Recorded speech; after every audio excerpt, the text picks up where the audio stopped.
Hello everyone, it's me Izu, and today I will be reading Tsukauchi Did Not Sign Up for This by High on Fanfiction. Chapter 5 Internal Bleeding. Tsukauchi plays tag with a blue light.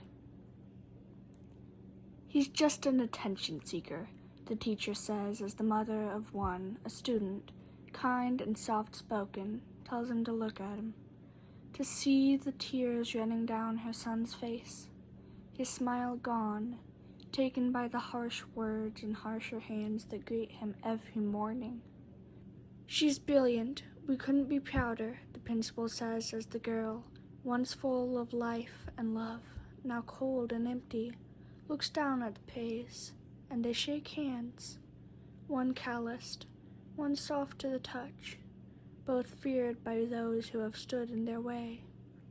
She smiles, the same smile as always, innocent and perfect, just like her, never pained or sad or weak, never human. The smile her classmates learned to fear.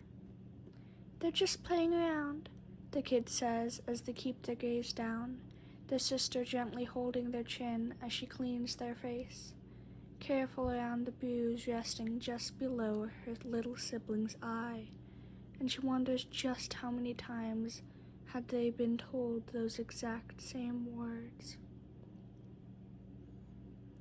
Izuku knew he shouldn't have been patrolling that night, partially because he needed to get up early in the morning, yes, but also burns didn't exactly mix well with the rough fabric of his winter costume, an issue he's currently working on, though he might have gotten a bit distracted with searching for an even more heat-resistant fabric for his outer layers.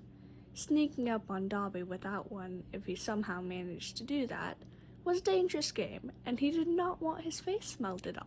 Thank you very much. At least he had time to do that while learning how to sneak up on the man, who somehow always seemed to know where he was. It's called situational awareness, brat. If you don't notice the stuff happening around you, you'll end up bleeding out in an alley or tied up in a warehouse full of people who want to either kill or torture you.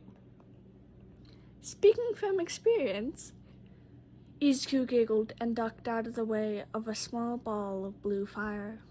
The scarred man rolled his eyes. Not my own, he replied, smirking a bit at the third person sitting at the table. Zephyr's eyes widened as he turned to cry, who was glaring at Dobby with red creeping up her neck. Then she slowly reached out, taking some of the fries and dipping them in the milkshake before her, then lifting them to her mouth and eating them, staring into Turquoise's eyes narrowed in disgust. You're nauseating, he sneered at her, before they both broke into fits of laughter, leaving Izuku dumbfounded.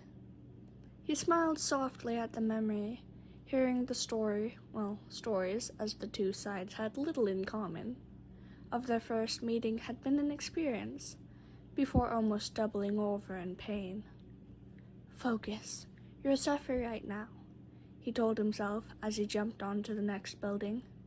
His legs shook a bit as he landed, muscles still aching where his bullies kicked him after school ended.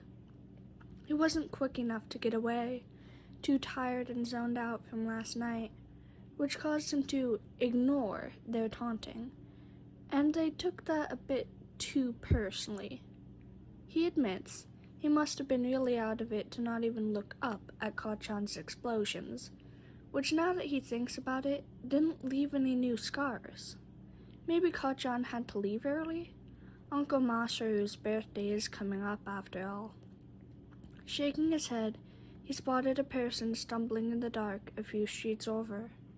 He quickly made his way there and landed a few meters from them. Hi, I'm Zephyr. You may have heard of me already, he started cheerfully. Mind if I walk you home? Over here, Tsukauchi turned to where Sansa was standing next to a middle-aged man who looked a bit afraid but unhurt. This man saw a glowing, light bluish orb floating down that street. Thank you for your assistance. He bows slightly towards the man, then takes off in the direction his colleague had waved. The street stretches on long before him, and he thinks he can see the glowing thing thereafter. There had been a quirk accident, a young man falling sick from being hit by a quirk meant for his friend, whose father made the wrong people mad by being quirkist. Tsukauchi couldn't stand people like him, but the friend was now missing, trying to find the attackers and reverse the quirk's effects. How does that lead to him chasing a ball of light through Musutafu? The sick boy, who was thought to be quirkless his entire life, apparently had an emotion-based guidance quirk. He sensed his friend forgive him for being skeptical, but they seemed much more like lovers, being in danger, and he, bedridden, half dead, sent the glowing orb to help the other get home.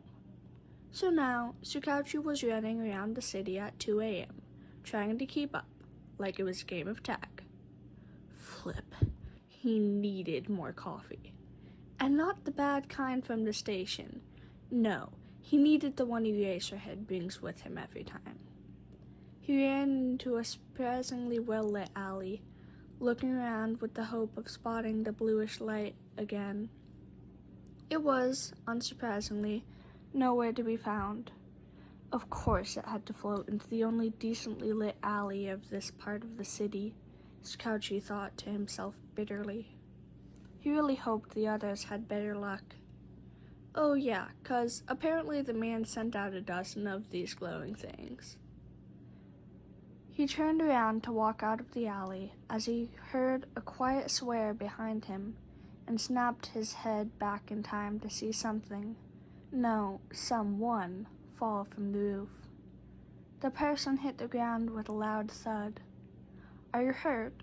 Zephyr asked as he walked over to check on the person, who was now sitting up, still holding their head. They seemed familiar to him as they turned to Zephyr. The kid looked down sheepishly, which Tsukauchi didn't know was possible while wearing a mask, and was that blood? That's the end of the chapter. Oh, I hope Izuku's okay. Tsukauchi is being a dad. That's Tsukauchi. How should we call that? Tsukauchi dad or something? And then Dadzawa. I love all of that. Yes. Anyways, that's the end of the story.